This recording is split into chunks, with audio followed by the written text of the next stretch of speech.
अच्छा, so the topic of the session is using topical steroids in ophthalmology. So we won't be discussing other methods of putting steroids in eyes that are intraocular injections भी दे सकते हैं, systemically भी steroids दे सकते हैं for eye diseases, but we are just discussing topical. तो topical का already क्या idea? Topical जो pharmacology में किस तरह से देते हैं topical drugs?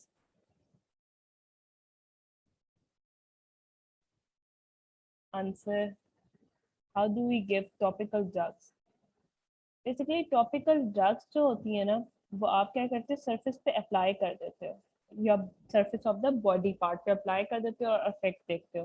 सपोज कि आपने टॉपिकल एनेस्थेटिक लगा दिया स्किन को नम करने के लिए, ठीक है, थोड़ी देर के लिए, या फिर आई ड्रॉप्स दे दिए ग्लाकोमा को ट्रीट करने के लिए, यस, क्रीम्स होती हैं, डिजीज पार्ट में पैच लगा दिया. और सेकंड है हमारे टॉपिक का ब्रेकडाउन में स्टेरॉइड्स क्या होते हैं. स्टेरॉइड्स जो होते हैं ऑर्गेनिक कंपाउंड्स होते हैं जिनमें 4 कार्बन की रिंग्स होती हैं. And what else do you know, उनमें ना 17 कार्बन एटम्स होते हैं और वो कोलेस्ट्रॉल के डेरिवेटिव्स होते हैं. ठीक है, they are derivatives of cholesterol. और ऑर्गेनिक एटम्स होते हैं जिसमें 4 कार्बन रिंग्स होती हैं. जो इसमें जो प्रीकर्सर हो गया कोलेस्ट्रॉल हो गया. स्टेरॉइड न्यूक्लियस सेम रहता है सारे स्टेरॉइड्स में, लेकिन यहाँ पे जो होती है ना, कार्बन चेंज करते जाते हैं तो डिफरेंट डिफरेंट कंपाउंड्स बनते चले जाते हैं. अब आज के लर्निंग ऑब्जेक्टिव्स क्या हैं, गोल्स क्या हैं डिस्कशन के, उसमें पहले तो आपको आइडेंटिफाई करना चाहिए कॉमनली यूज टॉपिकल स्टेरॉइड्स जो हम दे रहे होते हैं, प्रिस्क्रिप्शंस पे लिख के दे रहे होते हैं. उसके बाद उनकी पोटेंसी क्या है, उनके मैकेनिज्म ऑफ एक्शंस क्या क्या है, और common mechanism of action discuss करेंगे स्टेरॉइड्स का. इंडिकेशन, कॉन्ट्रा इंडिकेशन और कॉम्प्लिकेशन अगर हम दे देते हैं, ओवर प्रिस्क्राइब कर देते हैं या दे देते हैं, और स्टेरॉइड रिस्पॉन्डर्स एक टर्म होती है, उसके बारे में आप लोगों को क्या आइडिया है, ये सारी चीजें हम आज डिस्कस करेंगे. तो some of the pictures, these are pictures taken जो हम यूजुअली अपनी ओपीडीज में, आई ओपीडीज में दे रहे होते हैं. तो इनको इनको देखो, इनसे फेमिलराइज करो. कोमॉक्स मीन्स 2 ड्रग्स इसमें इन्वॉल्व है, एक तो मॉक्सीफ्लोक्सासिन, एक डेक्सामेथासोन. आई ब्रेडेक्स में क्या, टोब्रामाइसिन, डेक्सामाइसोन. अच्छा, तो एक जो ड्रॉप है उसमें 2 प्रेपरेशंस हो, जैसे एक एंटीबायोटिक, तो उसको कंबाइंड एंटीबायोटिक और स्टेरॉइड, इनको कंबाइंड प्रेपरेशंस कहते हैं. जस्ट फॉर योर इन्फॉर्मेशन, तो कंबाइंड प्रेपरेशन देते हैं. और अगर एक सिंगल एक ही सिर्फ फॉर्मूला हो, या एक सिर्फ स्टेरॉइड और सिर्फ एंटीबायोटिक हो, तो वो सिंगल प्रिपरेशन कहते हैं. ये कुछ पिक्चर्स हैं जो ओपीडीज में हम दे रहे हैं. पोटेंसी ऑफ टॉपिकल स्टेरॉइड, ये मैंने जो पोटेंसी लिखी है ये डिक्रीजिंग ऑर्डर में लिखी है. तो मैक्सिमम आपका प्रेडनिसोलोन है, prednisolone acetate. It is actually the most potent topical steroid available. उसके बाद डेक्सा है, उसके बाद बीटा मेथासोन है, और फ्लोरोमेथालोन तो बिल्कुल ही कम जो है, इसका लीस्ट उसका एंटी इंफ्लेमेटरी इफेक्ट है. अब इनके मैकेनिज्म ऑफ एक्शन क्या है. फॉस्फोलिपिड्स होते हैं, उससे अराकिडोनिक एसिड बनता है. फॉस्फोलिपिड्स क्या चीज होती है,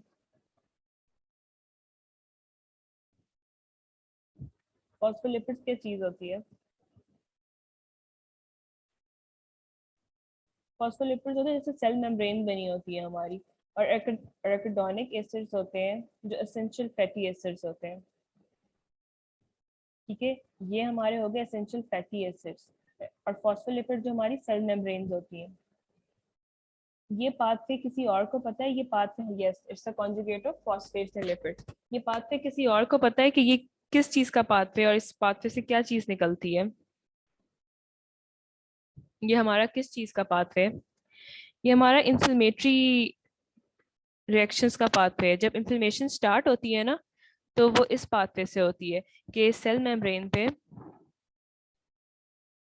जब स्टिमुलस पड़ता है फॉस्फोलिपिड बायोलिपिड मेम्ब्रेन पे, ये फॉस्फोलिपिड बायोलिपिड मेम्ब्रेन है इफ यू फॉरगॉट. ठीक है, ये फॉस्फेट ग्रुप्स है और अंदर लिपिड की दो टेल्स हैं, ठीक है, इस पे अटैक होता है and then it makes arachidonic acid जो कि एसेंशियल फैटी एसिड है।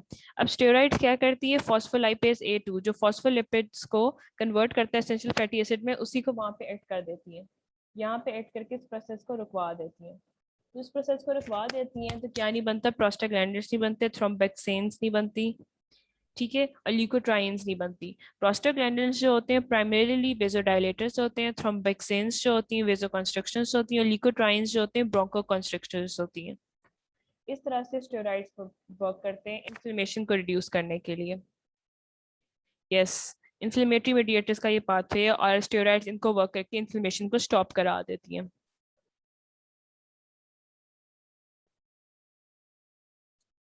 अब इंडिकेशंस क्या होंगी, दो मेजर इंडिकेशन है। एक तो वो इन्फ्लेमेटरी कोई कंडीशन हो आई की, या तो फिर आई ऑपरेशंस के बाद उनको देना है। अच्छा, इन्फ्लेमेटरी कंडीशन तो समझ आती, आई ऑपरेशंस के बाद क्यों देना है? आई ऑपरेशंस के बाद स्टेरॉइड्स क्यों देनी है?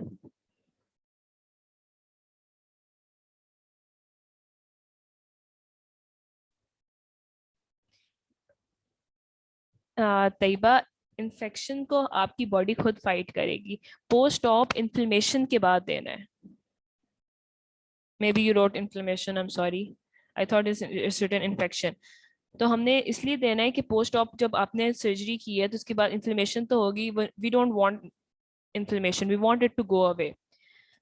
अब किस कंजक्टाइवल डिजीज में it is indicated that you can give steroid? Conjunctival disease में, I am sorry, I thought you wrote infections में देंगे steroids, and that's the biggest contraindication कि आपने स्टेरॉइड्स इन्फेक्शन में नहीं देने, इन्फ्लेमेशन में देने।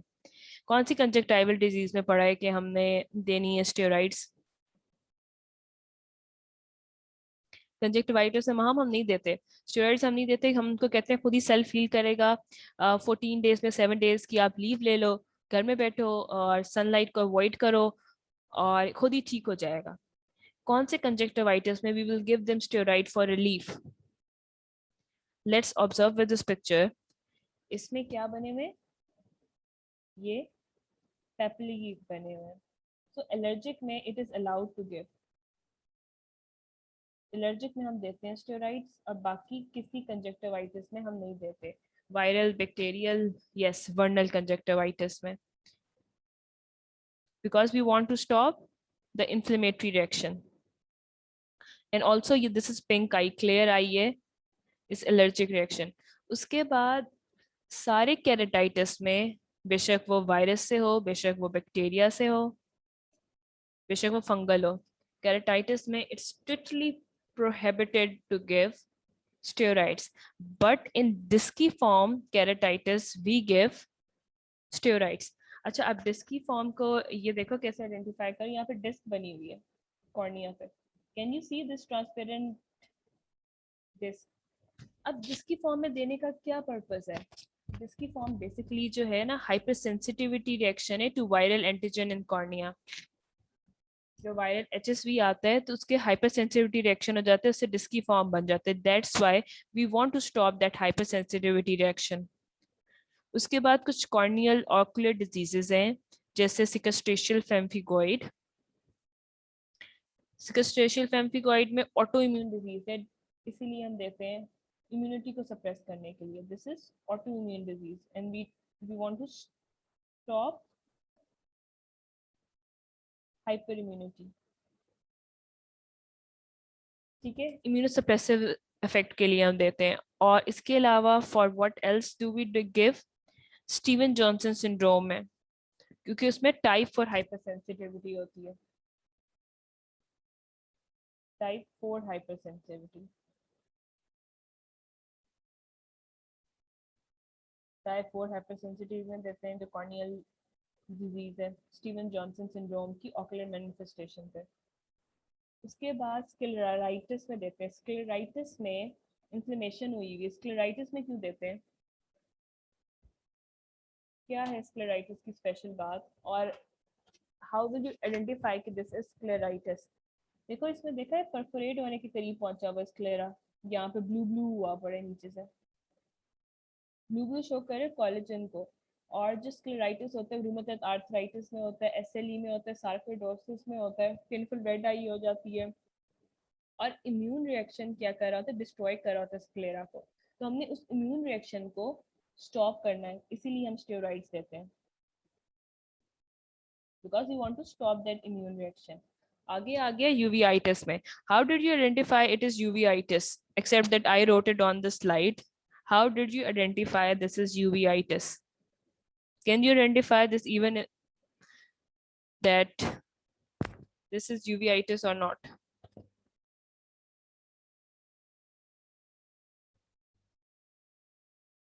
Can you identify this is uveitis or not? None of you.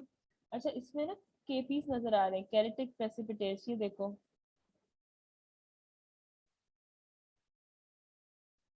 केरेटिक precipitates नजर आ रहे हैं ना, these are actually inflammatory cells होते हैं जो एंडोथेलियल ऑफ कॉर्निया में होते हैं। इसकी वैरायटीज होती है, स्मॉल, मीडियम, लार्ज। जो लार्ज होते हैं ना, हम उनको मटन केपीस कहते हैं, वो बिल्कुल मटन ग्रेवी की तरह होते हैं। तो यूवीआइटिस में होता है टीबी की एक्सोजेनस हो सकता है इंजरी, और एंडोजेनस इंजरीज भी हो सकती हैं। जो एक्सोजेनस होता है उसमें आपको इंजरी हुई, ट्रॉमा, पेनिट्रेटिंग ट्रॉमा, वो तो तब यूवीआइटिस शुरू हो गया, वरना टीबी, सिफिलिस के साथ भी दिस कैन प्रेजेंट आई में। यस, केपी मटन फैट्स, वो बड़े वाले जो होते हैं केपीज, उनको हम मटन ग्रेवी फैट्स कहते हैं। उसके बाद ग्लोकोमा। कौन से वाले, ओपन एंगल ग्लोकोमा या क्लोज एंगल ग्लोकोमा में देते हैं, ये आपने मुझे बताने। और ग्लोकोमा में देने की जरूरत क्या पेश आई है आपको? What was the need to give steroids in glaucoma?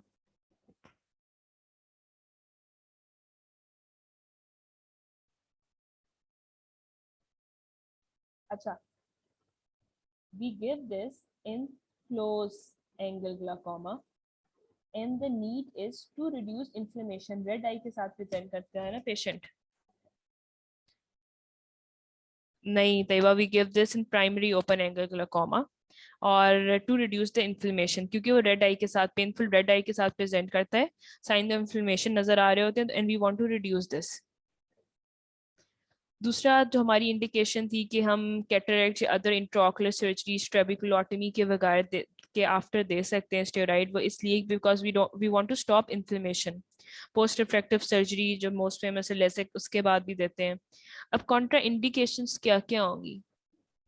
Contra indication है कि जो बैक्टीरियल इन्फेक्शन होती हैं उसमें क्या करता है, अगर आप स्टेरॉइड गलती से प्रिस्क्राइब कर देते हो तो उससे एंटी इंफ्लेमेटरी रिस्पॉन्स आ जाता है, और बेसो कॉन्स्ट्रक्टिव इफेक्ट जो होता है वो मास्क हो जाता है, और आपका डायग्नोसिस डिले हो जाता है। लेट मी एक्सप्लेन कि ये सब कुछ कैसे हो रहा है। जो WBCs होते हैं वो पहुंच नहीं सकते जहाँ पे हमें पहुंचाना होता है, स्टेरॉइड्स उनकी मूवमेंट को स्टॉप कर देती है। और जो प्रो इन्फ्लेमेटरी सब्सटेंसेस होती हैं, इंटरल्यूकिन, साइटोकाइन प्रोडक्शन, वो सब डिक्रीज हो जाती है, एंटी इन्फ्लेमेटरी जीन ट्रांसक्रिप्शन भी डिक्रीज हो रही है, तो इम्यूनोसप्रेसिव स्टेट में चला जाता है। ये देखो, जो WBCs होते हैं, जब इन्फ्लेमेशन होती है उसमें क्या करते हैं, पहले वो ब्लड में फ्लोट कर रहे होते हैं, उसके बाद वो क्या करते हैं, स्लेक्टिन से अटैच करते हैं। ठीक है, एंडोथेलियल सेल्स पे अटैच करते हैं स्लेक्टिन्स की वजह से। फिर एडिशंस होती हैं आई कैम वी कैम की वजह से, वो क्रॉल करते हैं और उसके बाद वो एंटर हो जाते हैं डायपेटिस।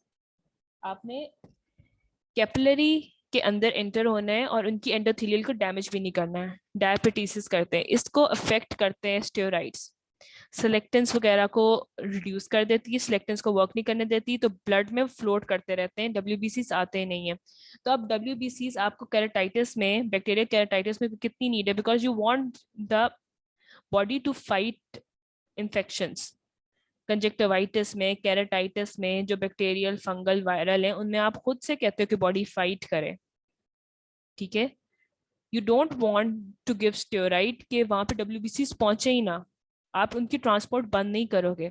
इज इट क्लियर कि क्यों कॉन्ट्राइंडिकेटेड है बैक्टीरियल, फंगल, वायरल डिजीजेस में स्टेरॉइड्स? क्योंकि वो क्या करती है, उनकी डायबिटीज को खत्म कर देती है, वो सिलेक्टेंस को की ट्रांसक्रिप्शन को रोक देती है। जब सिलेक्टेंस होंगे नहीं तो वो कैसे अटैच करेंगे एंडोथेलियल ऑफ कैपिलरीज को, तो वो अंदर पहुंचेंगे ही नहीं।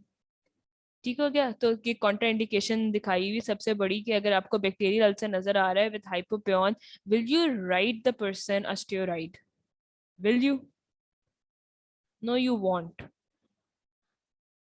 अच्छा, what will you write to the person presenting you with bacterial ulcer and hypopion? You will just give them topical antibiotics and cycloplegics for pain relief.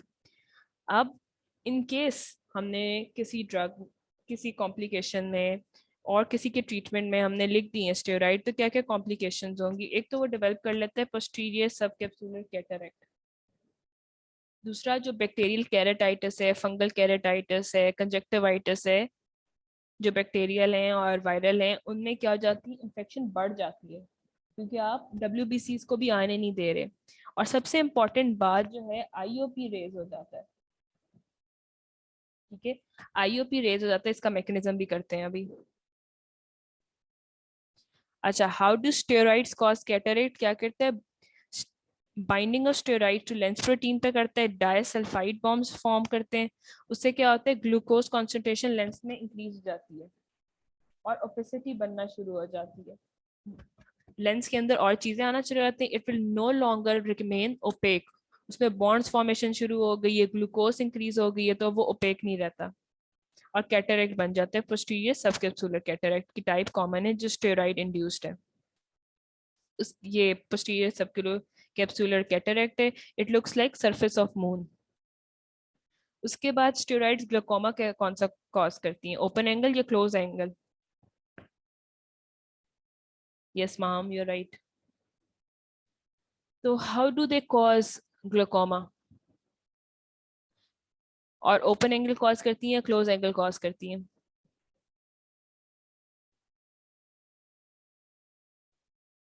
ये ना ओपन एंगल कॉज करती है। ओपन एंगल ऐसे clause करती है कि ट्रबिकुलर meshwork में क्या करती है, ग्लाइकोज अमाइनो एसिड डिपॉजिट करा देती है। ठीक है, और फेगोसिटिक एक्टिविटी इनहिबिट करवा देती है, वही उनका कि डायबिटीज आने नहीं देती, उनको पहुंचने नहीं देती वहां तक, और प्रोस्टाग्लैंडिन्स को इनहिबिट करवा देती है। जो प्राइमरी ओपन एंगल ग्लाइकोमा होता है या जो भी ओपन एंगल ग्लाइकोमा होता है, उसमें प्रोस्टाग्लैंडिन एनालॉग्स देते हो। वो प्रोस्टाग्लैंडिन एनालॉग्स आप इसलिए देते हो क्योंकि वो यूवी स्क्लेरल आउटफ्लो को इंक्रीज करती है। यूवी स्क्लेरल आउटफ्लो को इस तरह से इंक्रीज करती है कि मैट्रिक्स मेटेलोप्रोटीनेजेस स्क्रीट करवाती हैं प्रोस्टाग्लैंडिन्स। ठीक है, जिसकी वजह से क्या होता है कि ब्रेक डाउन हो जाता है ग्लाइको गैग्स का और पाथवे इंक्रीज हो जाता है। ठीक है, आउटफ्लो इंक्रीज हो जाता है। उसके बाद स्टेरॉइड रिस्पॉन्डर्स एक टर्म होती है। ये वो लोग होते हैं जिनको आप स्टेरॉइड्स लिख के देते हो फॉर ट्रीटमेंट और इनको एक वीक बाद बुलाते हो, तो उनका IOP रेज्ड होता है, तो वो स्टेरॉइड रिस्पॉन्डर होता है। अगर उनको आप एक वीक के बाद बुलाते हो, अगर 4 IOP रेज है उनकी नॉर्मल से पहले, स्टेरॉइड लिखने से पहले IOP चेक करते हो, और एक हफ्ते के बाद जो स्टेरॉइड देते हो उसके बाद बुला कर चेक करते हो। अगर 4 IOP रेज है तो वो नॉर्मल होता है, अगर 6 है तो सस्पिशन होता है कि मे बी उनमें ऑलरेडी उनकी हिस्ट्री हो। 4 तो नॉर्मल वेरिएशन होती है, 6 सस्पिशन होता है। और अगर 8 रेज जाता है तो इसका मतलब है you have to stop steroid. अगर हम स्टेरॉइड स्टॉप कर दे तो फिर हम क्या देंगे उस बंदे को उन्हीं ट्रीटमेंट के लिए? क्या चीज दें? स्टेरॉइड का ऑल्टरनेट क्या चीज होती है? अच्छा, इधर ना पाथवे से क्लियर हो जाएगा स्टेरॉइड का ऑल्टरनेट क्या चीज होती है। इस पाथवे में देखो स्टेरॉइड का ऑल्टरनेट लिखा हुआ है। स्टेरॉइड का ऑल्टरनेट आप दोगे एनसैड्स। जो स्टेरॉइड रिस्पॉन्डर्स हैं जो ग्लाकोमा डेवलप कर सकते हैं, अगर आपने किसी बीमारी के लिए, सपोज यूवीआइटिस के लिए, स्क्लेराइटिस के लिए स्टेरॉइड्स देके भेजा, IOP चेक किया तो उसका 12 था, जब आपने उसको 1 या 2 हफ्ते के लिए फॉलोअप के लिए बुलाया तो उसकी इन्फ्लेमेशन कम हो गई थी, लेकिन IOP जो उसका 12 था उससे +6 इंक्रीज कर गया, तो सस्पिशियस हो गया कि मे बी ग्लाकोमा डेवलप कर ले आपके ट्रीटमेंट से, तो यू शुड प्रिस्क्राइब देम एनसैड्स। ठीक है, एनसैड्स दे दो उनको, वो भी इंफ्लेमेटरी पाथवे को इनहिबिट करे आगे जाके। Okay, this ends my presentation. Thank you.